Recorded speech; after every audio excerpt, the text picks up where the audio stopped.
There's a voice inside you that rarely sleeps.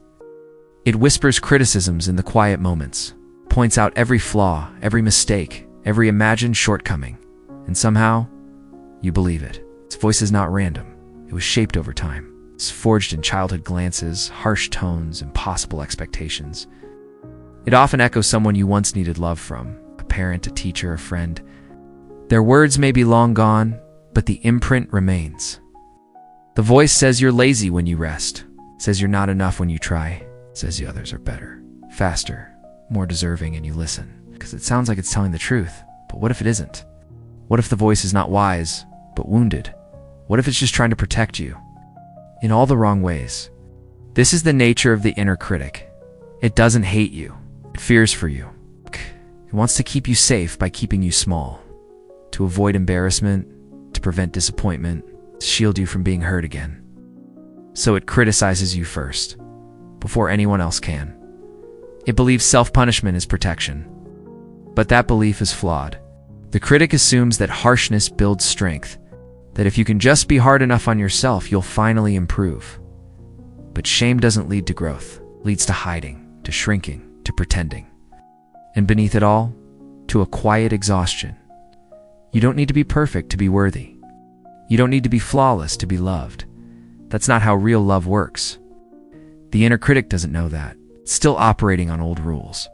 Rules from a time when love felt conditional, when you had to earn your place, when mistakes meant consequences. So now, even small errors feel dangerous, even rest feels suspicious. You might feel guilty for not always being productive, or ashamed for simply needing time. But none of this makes you weak, it makes you human.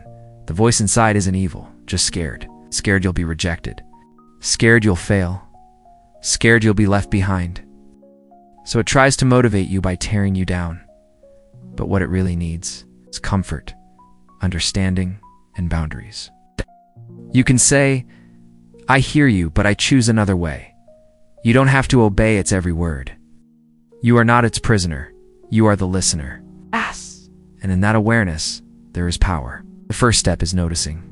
Becoming aware of when the voice shows up, when it spikes after failure, when it rises in the silence, or when things feel uncertain. The critic hates uncertainty.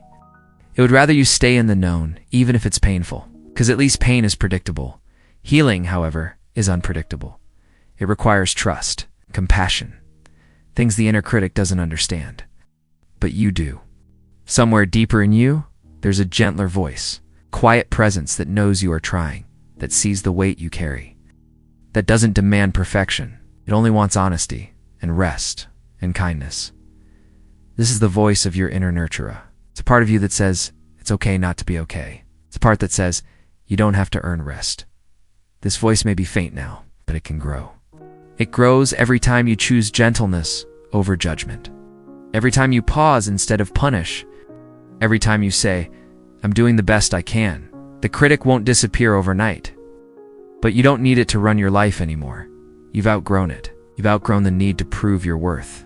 You are not broken. You are not lazy. You are not failing. You are healing. Oh, and that is enough.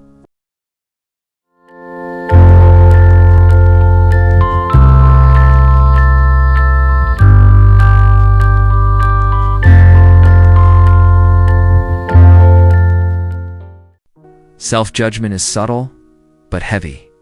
It doesn't always scream. Sometimes it sighs. Sometimes it lingers in the pauses between thoughts. You might not even notice it at first. It sounds so familiar. It feels like you, but it's not all of you. It's a narrow slice, shaped by fear, not truth. The cost of listening to this voice is silent. It shows up in the choices you don't make, in the dreams you quietly shelve, in the things you never even try. Because what if you're not good enough? What if they laugh? What if you fail again? So you hesitate. You hold back. You shrink. You become the shadow of who you could be. Not because you lack talent, but because you lack permission.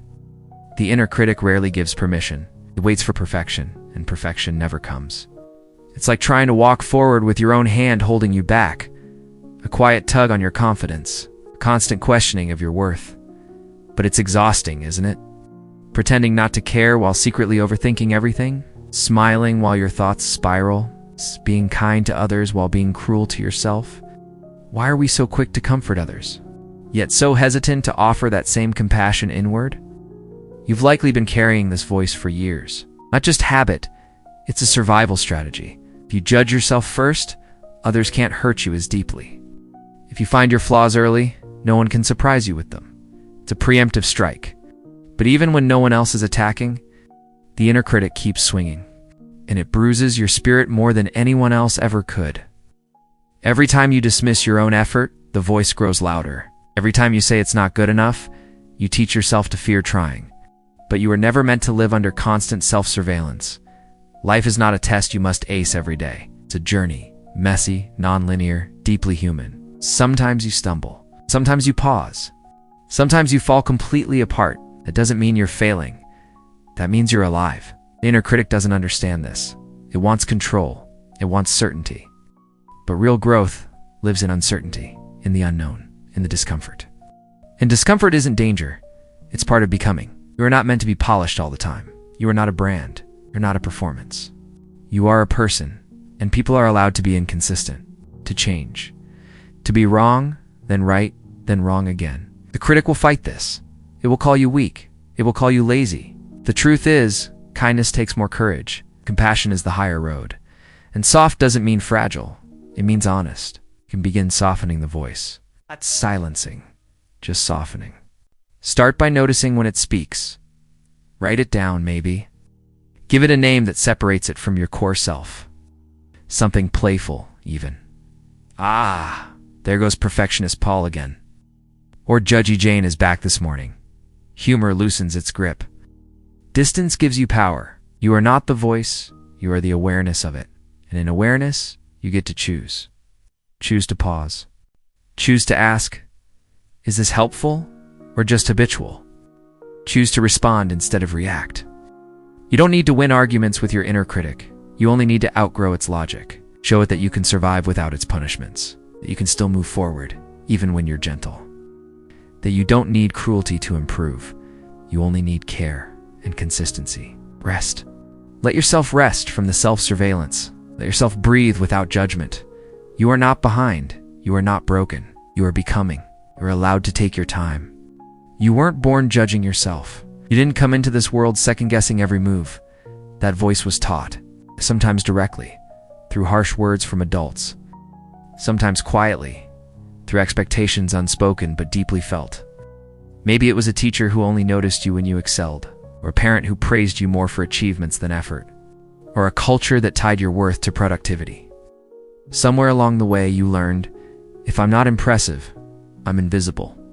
And so you began performing. You wore masks without realizing they were masks. You tried to become what others applauded. And you buried the parts that didn't win approval. Over time, the performance becomes habitual. Even when no one is watching, you act as if they are. You anticipate criticism before it arrives. You replay every conversation, looking for what you did wrong. You feel guilty for resting. You feel shame for struggling, because somewhere deep down you believe you shouldn't. The inner critic thrives in these beliefs. It is fed by shoulds and not enoughs. It echoes the voices of your past, even when they're long gone. But here's the quiet truth. You can outgrow them.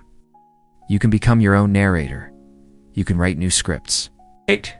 Scripts that sound like compassion, not punishment. Like I did my best today and that is enough. Or it's okay to need rest. I am not a machine. Or even I made a mistake, but I am still worthy of love. Rewiring the inner critic takes time. Because it's not just mental, it's emotional. You're not fighting logic. You're tending to an old wound. And healing wounds requires gentleness, not speed. When you slow down, you hear the inner critic more clearly. You begin to recognize when it's speaking, and you learn to pause. You don't have to obey every thought, especially not the cruel ones. Not every voice in your head deserves a microphone, especially not the one that only speaks in shame.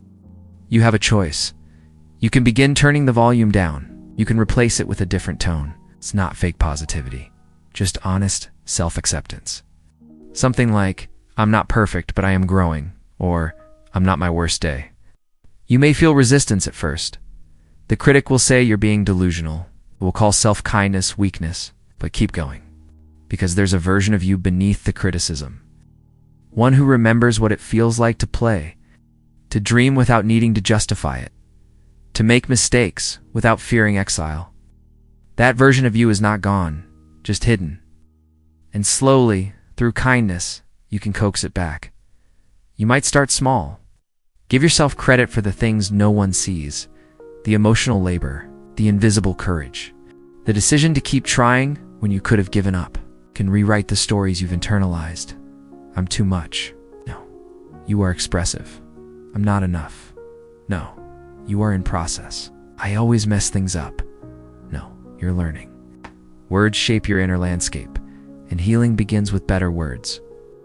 The goal isn't to eliminate the critic forever. It's to stop letting it drive the car. Let it sit in the back seat. Let your wiser voice take the wheel. The voice that knows failure is not the end. That knows discomfort doesn't mean danger. That honors your effort, even when the outcome is uncertain.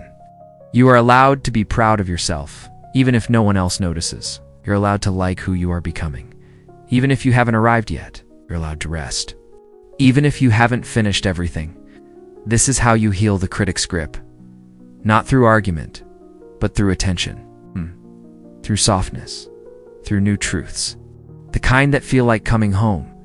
The kind that don't require you to earn love, but remind you that love was never something you had to earn. You don't have to perform to belong. You already do. The world doesn't need a perfect you. It needs a present you, a kinder you, a freer you. One thought at a time, that version is possible. One breath at a time, it becomes real. And every time you choose kindness, you return to yourself. Many of the rules you follow weren't written down. No one said them out loud, but they shaped you anyway. Be useful or be invisible. Don't make mistakes or you'll be rejected. Don't take up space unless you've earned it. These rules were absorbed like air. They became truths without ever being questioned. And they shaped how you saw yourself. You began to see rest as laziness, asking for help as weakness, feeling sad as failure. You kept performing even when you were breaking inside, smiled through burnout. You apologized for having needs, carried more than you should have, silently. And beneath it all, you believed. This is just who I am. But it wasn't.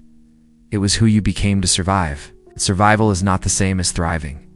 You were trying to stay safe in a world that punished softness, so you toughened up, at a cost. The cost was your inner ease. The simple joy of existing without proving, the warmth of forgiving yourself, the freedom of not being watched, even by your own mind. The inner critic became a guard. It whispered rules so you wouldn't step out of line. Don't speak unless you're sure you're right. Don't be seen unless you're perfect. Don't rest unless everything's done. But what if these rules are wrong? What if they're outdated survival tools no longer needed? What if your worth was never meant to be conditional? The truth is, these silent rules are just inherited scripts. You didn't choose them. But you can choose to unlearn them. Start by noticing them. Notice when you tense up after a mistake. When you replay your day like a courtroom. When you speak harshly to yourself, even for small things. It's the critic enforcing an invisible rule. Pause and ask, whose rule is this? Do I still want to live by it? Some rules may have helped once, but many are cages now, and cages don't help you grow. They keep you afraid. You can rewrite them. I am allowed to rest before I collapse. I can make mistakes and still be good. My value doesn't disappear when I slow down. You are not a machine. You are a living, breathing being, with rhythms and seasons, with highs and lows, with tenderness that deserves room to breathe. The critic may tell you this is selfish, but self-respect is not selfish. It's the foundation for everything else. You can't pour from a cup that's always empty. You can't bloom if the soil is always being scraped away. So tend to your roots. Question the rules. Let go of the ones that only harm. Create space for gentler truths. You are not lazy for needing rest.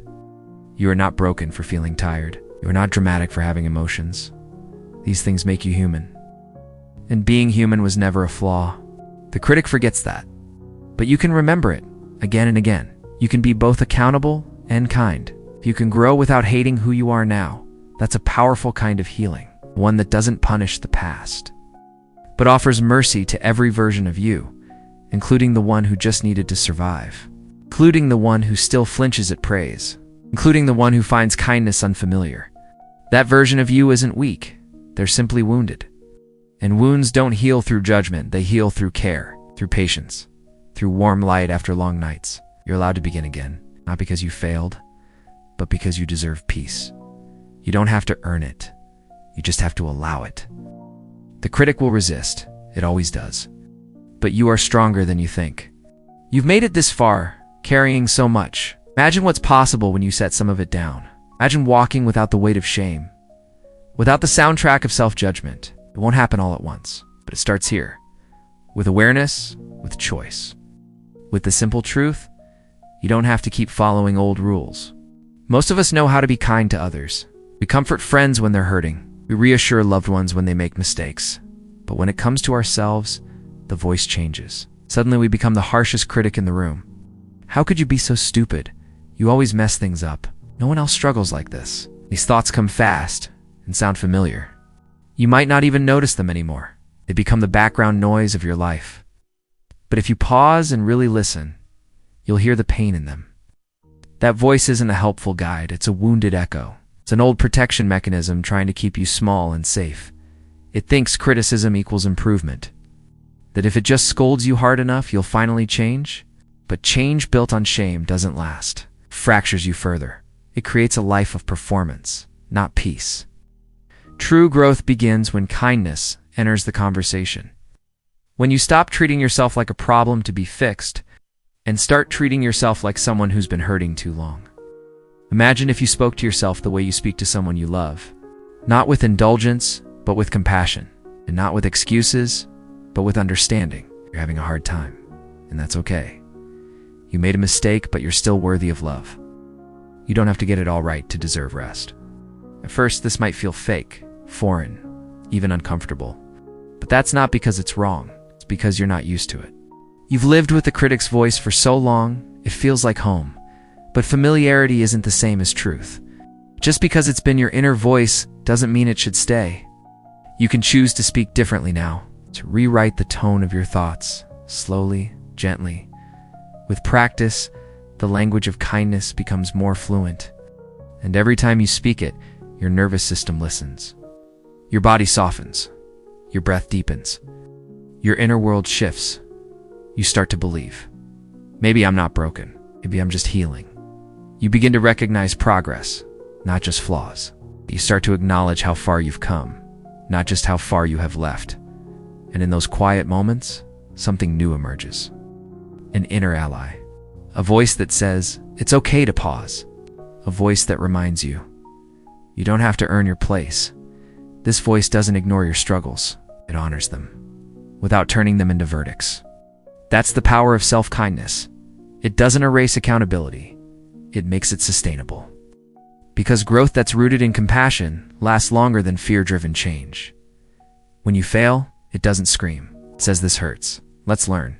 When you feel behind, it doesn't rush. It says you're still on your way. Take your time. When you're overwhelmed, it doesn't judge. It says, of course, this is hard. You're doing your best. These may sound like small things, but they're revolutionary. Because for many of us, self-talk was never gentle. It was demanding, unforgiving, relentless. So kindness is more than comfort, it's rebellion. A quiet protest against inner cruelty, refusal to keep punishing yourself into becoming better. You don't have to tear yourself down to grow. You don't have to carry your pain alone. You don't have to hate yourself into healing. Let that truth sit with you. Healing is allowed to be soft, allowed to be slow, allowed to be kind, even if you've never seen it done that way before. You're not weak for choosing gentleness. You're wise for recognizing what truly works. The critic might still speak, but it doesn't have to lead. The more you practice kindness, the more natural it becomes. Not overnight, but over time. Through repetition, through grace, through 1,000 tiny moments where you say, I'm still learning, and that's enough. You're enough, even in progress, even when unsure, even when you don't feel like it. Because self-worth isn't a reward for perfection. It's the soil where real change grows, and you've been planting seeds all along. Water them with kindness. Protect them from shame. Trust in slow, patient growth. It's already happening, whether you feel it or not. The voice you choose to listen to will shape what grows next. Healing your relationship with yourself isn't loud work. It doesn't always come with breakthroughs or fireworks. Sometimes it just looks like pausing before you insult yourself, or taking a deep breath instead of spiraling. It's in the decision not to call yourself names, in the choice to rest without guilt, in the soft reply, "That's enough for today." Becoming your own friend isn't dramatic. It's slow, quiet, repetitive, but it's deeply powerful, because for so long, your mind may have been a battlefield, a place of self-surveillance and judgment, where your worth felt conditional, where you were only okay if you were perfect, where every flaw felt fatal, every success had to be earned again tomorrow. But friendship isn't like that. True friendship holds space for imperfection. It's patient, it's loyal, sticks around even when things aren't pretty. You deserve that from yourself, even if you've never experienced it before. Even if it feels strange to offer it now, being your own friend means choosing curiosity over criticism. Why am I feeling this way? Instead of what's wrong with me? Do I need right now? Instead of why can't I handle this? It's not about giving yourself a free pass. It's about giving yourself a fair one rooted in understanding, not punishment, one that sees your humanity, not just your flaws. This kind of friendship isn't built in a day, it's built in moments. It's the moment you speak to yourself gently. It's the moment you forgive yourself again. The moment you stop measuring your worth by your productivity. You begin to soften, not because life gets easier, but because you stop making it harder inside your own mind. The war within starts to quiet, not all at once, but enough to feel the difference, enough to notice the space between thoughts, enough to breathe. That space is where change begins. It's where new narratives form, where you can say, "I don't have to keep living this way." You're allowed to let go of the voice that only knows how to hurt. You're allowed to rewrite the tone of your inner world. You're allowed to become your own comfort, not just your own judge. The inner critic will still visit sometimes. Old habits do. But you don't have to believe everything it says. You can listen without surrendering, observe without absorbing, respond with kindness instead of silence. You are not the voice that attacks you. You are the one who hears it and chooses differently. That's your power. That's your freedom. The more you practice, the more your inner world changes. You begin to trust yourself, to believe you are safe with your own thoughts. You're not out to destroy yourself anymore. Your mind can become a shelter, not a storm. This shift isn't small, even if it feels invisible, because everything in your life flows from how you speak to yourself. Your relationships, your decisions, your dreams. If the foundation is harsh, everything cracks. But if the foundation is kind, everything heals. So begin where you are. No big gestures needed. It's just a new tone, a gentler word, a pause. Replace "I'm failing" with "I'm still learning." Replace "I'm not enough" with "I'm doing my best." Replace "I hate this about me" with "This part of me needs care." These aren't just affirmations. They are lifelines. Ropes that pull you out of old mental cages. Anchors that hold you steady in emotional storms. This is how you rebuild your inner home. Not by perfection, but by presence. Not by control, but by compassion. The more you return to this practice, the more it becomes you. Not a mask, but a way of being. Not a performance, but a peace. People may not notice this change right away, but you will. You'll feel it in how you handle mistakes, in how you speak to yourself during setbacks, in how you show up for your own life. Fully, gently, wholly. That is what healing sounds like. It's not silence. It's a softer voice. One that says you're not broken, you're becoming. One that stays when things are hard. One that believes in your worth even when you don't. The inner critic was loud, but it was never true. The real voice, the one you're growing, is quiet, but it's honest. And every time you choose that voice, you come back home to yourself. Gently, bravely, again and again. This is quiet philosophy, where thinking isn't loud, and life doesn't need to be either. Subscribe if you haven't already, not for noise, but for something you can actually feel.